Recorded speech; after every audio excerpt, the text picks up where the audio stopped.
What's goody? It's your host Jay Rose, and welcome back to my power rankings, the Week 8 NBA power rankings. Let's get into it. Over 90% of the people that watch my content are not subscribed, so if you're messing with the videos, please hit that sub button and the noti bell so you'll get notified every time I upload. But let's get back to the hoops. Before we get into the power rankings, you already know I gotta get into my not so powerful rankings. So let's get into that.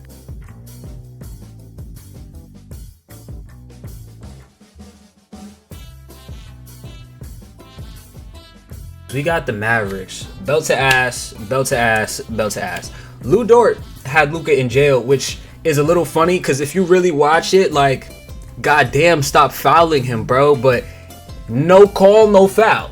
If the ref ain't call it, there ain't no foul. It is what it is. Luka got clamped up. And honestly, the worst part of all of this is that Shea by himself outplayed Luka and Kyrie. And as the two teams that are seen as the top teams in the West right now, in most people's eyes, just having that marquee matchup, having it go that way, especially in the play-in tournament setting, which is probably the closest thing we're going to get to a playoff setting for quite some time. So for it to go like that was really bad work. Really, really bad work. The number 2 spot, the Hornets and the Bulls. This is the most Hornet/Bull thing I have ever seen. I feel like this exemplifies how both franchises have been the past couple of seasons. The Hornets and Bulls broke the record for the most missed threes in a single game with 75 missed threes. That's just bad work. Just terrible work by the Hornets and Bulls. Poverty franchises. Section 8 franchises for sure. All right, and my annual time to shit on the 76ers. The 76ers, they're cursed. Podcast P goes 5 for 12 with 15 points in his monthly Sixer game. Yeah, he pretty much plays a game or two every week or two. Like, that's kind of just how it's been going for Paul George and Joel Embiid. They just don't play. I don't know what's wrong with them. They're not playing back-to-backs. They're getting hurt every other game. And to add on to this, the only bright spot on the 76ers franchise to start off the season has just torn his meniscus, Jared McCain. He's really just like me, bro. TikToker, torn ligaments. Like, he's just like me, bro. Alright, let's get into the actual top 5 power rankings though. At my number 5 spot, I got the Memphis Grizzlies, who honestly were definitely in my consideration for making the top 5 last week, but I just feel like they gave me a little bit more of a reason to put them in this week, even though they did just have a pretty bad loss to the Lakers. They ended up losing by 6, but they were down by like 20-25 in that game. It wasn't a great look on LeBron's comeback game, but either way, the Grizzlies have been quietly streaking. Like, they've really just been racking up the wins. I believe they're the 2nd seed in the West right now, which is absolutely ridiculous. I predicted them having a great season and a good comeback season, and they're doing just that. But I think it's a little bit weird because Ja Morant has not been playing great basketball so far. He's been all right. He's averaging like 22 points, which is not really what I expected from him when he came back. At least 25, 26. I'm not sure if this is all-star caliber play from Ja. He'll give you one really explosive game, and then he'll come back down to earth. So I'm not sure where Ja really is right now in terms of not only health but rhythm. Desmond Bane looks really bad. Like, he's just a little underwhelming. Like, Desmond Bane was probably like a top 7, top 6 shooting guard in the NBA for me going into the season, and he's gone from like an 18 to 22 point per game scorer to a 13 point per game scorer. I don't know exactly what his splits are, but I can only assume his 3-point shot looks horrible and his field goal percentage looks horrible. He's not scoring the ball, and when that's your main thing, is scoring and being a complimentary piece, it's kind of bad. Shout out Jaren Jackson Jr. for picking up the slack a little bit, averaging 22 points. His rebounding has gotten a lot better. He needs to crack down on the foul still a little bit. But regardless of that, the Grizzlies have been getting a lot of work from their bench players, Santi Aldama, Scottie Pippen Jr. There's just a lot of guys on the bench who have been putting up at least 10 points and making up for it, where the star players have been lacking this season, to be frank. And it's contributed to wins. I hope they can really sustain this and make the playoffs this year. I think Ja in the playoffs is absolutely eccentric, and I do want to see that this season. At my number 4 spot, you guys are going to think I hate this team, and Donovan Mitchell is one of my favorite players, but I have the Cavaliers. They dropped a spot for me. They're still the 1 seed in the NBA. They haven't lost a game in December, and I honestly do love how they're winning by committee. Like, you're getting big contributions from Evan Mobley. You're getting big contributions from Darius Garland. Donovan Mitchell is just being Donovan Mitchell, giving you clutch performances. I honestly wish he was having a better season because he is also like Ja, having games where he's exploding and then having games where he's really coming back down to earth and the shooting splits don't look as good.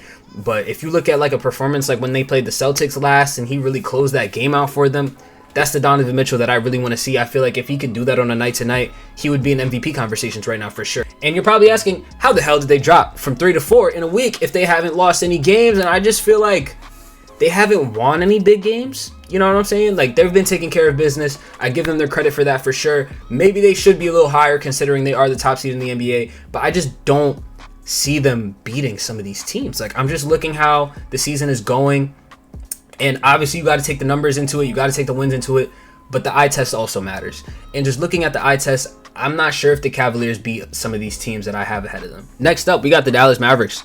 And like I said, the Dallas Mavericks, they lost to OKC.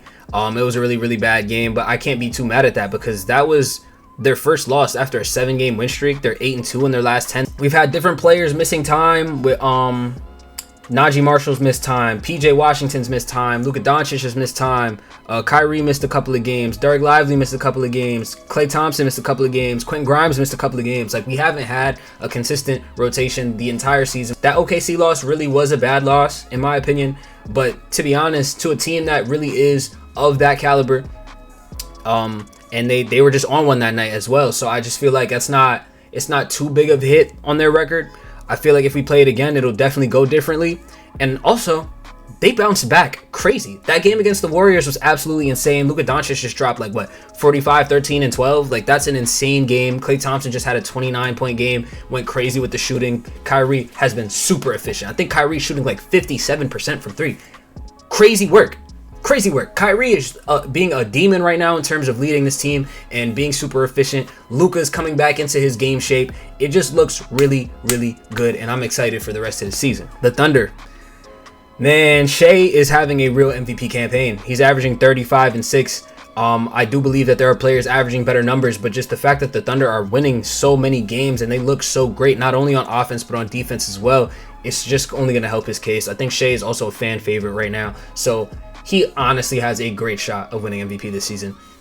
J-Dub, he looks awesome as a number 2 option right now. He's averaging 21, 6, and 5, also giving you good defense. I think this team, when Chet comes back, is going to be super scary, considering that with Isaiah Hartenstein, they look even scarier than they did when obviously they had no big men at the time. They have a post presence. You're going to get Chet, who also has great offside defense. They're going to have him at the power forward where he gets to really flourish playing that offside defense. I just think this team is going to look crazy. And the defense really is their calling card right now. I think they do go through offensive slumps sometimes, and honestly, Shea goes through offensive slumps himself as well, but he gets his points back in the free throw category. So the Thunder are just going to be a really hard team to beat. Super hard team to beat. The Celtics are my number 1 again. And like I said, they're a super team. I don't have much else to say about them. Actually, Jason Tatum also does have a case for MVP. Jason Tatum is having a great season. He has been clearly the best player on the Celtics, averaging like 28, 6 and something. 28, 6 and something. Somewhere around there. I know he's averaging 28 points for sure. But he's looked really good on offense. The teams just look really good in general. Like I said, the 3-point shooting has been absolutely crazy on this team. I said that last week, and nothing's changed in terms of that. Like, 3 of the top 5 best 3-point shooters are on the Celtics, and I think that's Peyton Pritchard, Derek White, and JT, like, with made threes. So that's absolutely ridiculous. They're just a monster to be stopped, honestly. And I think as of right now, my finals prediction would probably be Thunder Celtics as of right now today. I think those are the best 2 teams in the NBA. I hope you agreed with my power ranking, and if you didn't, you can put what you believe down in the comment section below, and I'll catch y'all in the next one.